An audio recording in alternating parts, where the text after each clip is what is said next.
this video is on the Ecotec 2.2 liter engine. It's a 2003 Chevy Cavalier. And developed here late in the winter a very serious oil leak.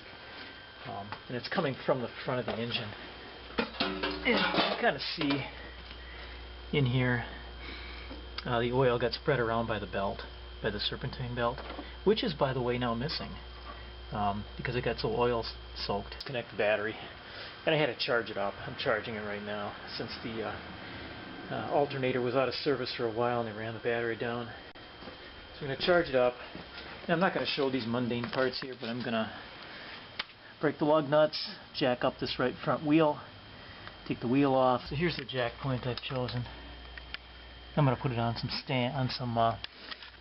ties, railroad ties. So there's our jacking point, our railroad ties holding it up. Okay, so next up is this wheel well cover. And there's just a series of 7mm screws here that have to come out.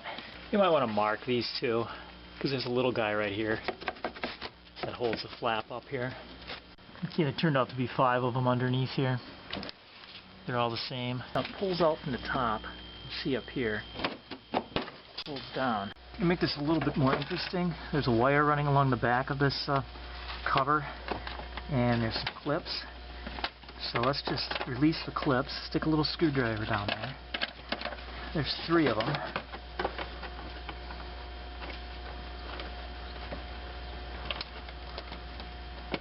And one, of course, way back in here. Hard to reach. 2 more panel fasteners here that are in the way. There's one here by the horn. So I'm going to get a little pry tool, and pry that one out. And then there's another one, as you're looking at this, down here. That's right under here. And those are the 2 remaining things holding this entire kind of complicated cover in place. So I managed to get that out here. And now I notice there's a wire here also, and it's good to make note of how this stuff is routed now, so when you put it back together you can get it back the way it was. So this is just another connector here, a wire clip, so we'll get that out of there. So with that, we've managed to get this panel out now. There's still a clip hanging on, and right here you can see now the last panel fastener in our way of removing this. Okay, so now we've got this tractive cover, wheel well cover, complicated piece here, fastened in many, many ways, out of the way, and we can see our job. It's going to be to break this bolt. It's 21mm, highly torqued pulley bolt. So getting ready to take this crank bolt out. I've got a pry bar jammed in there to hold the crankshaft sprocket in place. And this is 21mm. Got a 24-inch breaker bar on here. And there actually is a fair amount of room here in the front. As you can see, I've got quite a radius to break this thing here. So I think we'll be able to pull it off this way.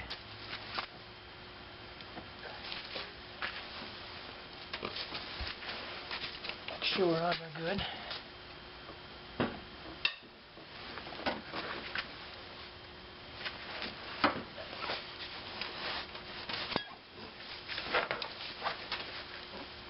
Okay, we broke free. That wasn't so hard.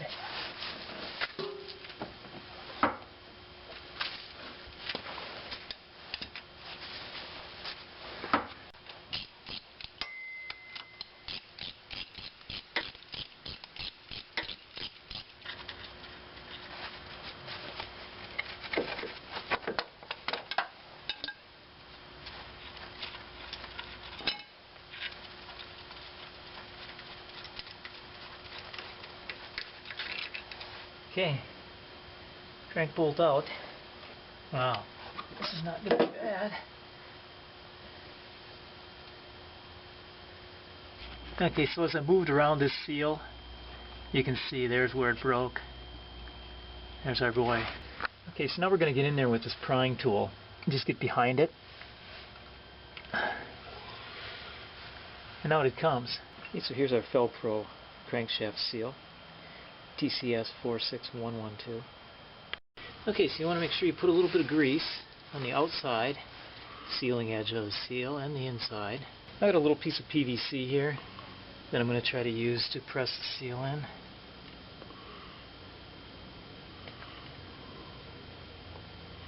Try to get it in nice and even. It's going in good.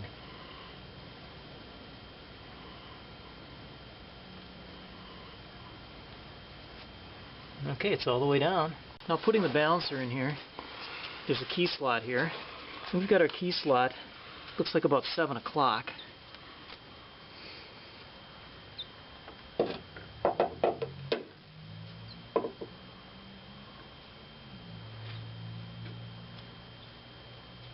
Right about here. We've got it all in there. You'll know it's right when you can seat it all the way down and there's no gap in here anymore. So at this point then we can put the crank bolt back on.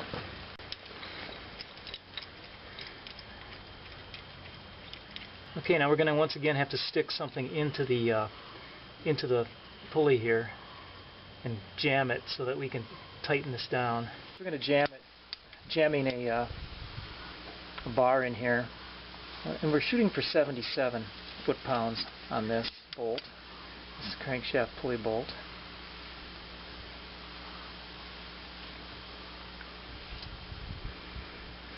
Looks like we're at 40. Alright, there you're in.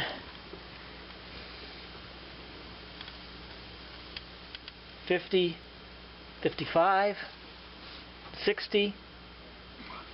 We're getting there. 70. Just over 75. That looks good right there. No, a little more. Okay, he's going for 80. So we're replacing now the serpentine belt because it got all oiled up and eventually fell off. So this is the tensioner right here, and when you put the belt on, you have to put this ratchet in the square. It's a 3/8 inch ratchet. It will fit into the square hole in here. When it's in place, you can lift the tensioner like that, and it takes a fair amount of torque to do it. And the belt itself just runs underneath this idler that's part of the tensioner, over the top of the alternator, around the air conditioning compressor, and then back around the sprocket, the crankshaft sprocket. Remember, as you're reassembling it, put this panel fastener back in. Say this would be one of the first things you want to do, and clip the wire or wire harness back on there. Okay, remember to slip this underneath on the top of the wheel well here. There, like that. Snap into place. Now it's just a matter of putting all the fasteners in here. 1, 2, 3 here, and there's 4 or 5 of them underneath, and one up here. This was a smaller one up here, a short one. So we'll put those all back on. Okay, we've got our wheel well cover back on. Now it's just a matter of putting the tire back on, taking it on the ground, torquing it up to the right torque on the wheel lug nuts, and testing it out. Okay, we're all done with this bag. This bag's 2.2 liter on the Chevy Cavalier, and not too bad of a job. Things are nice and dry under there now. So thanks for watching the video.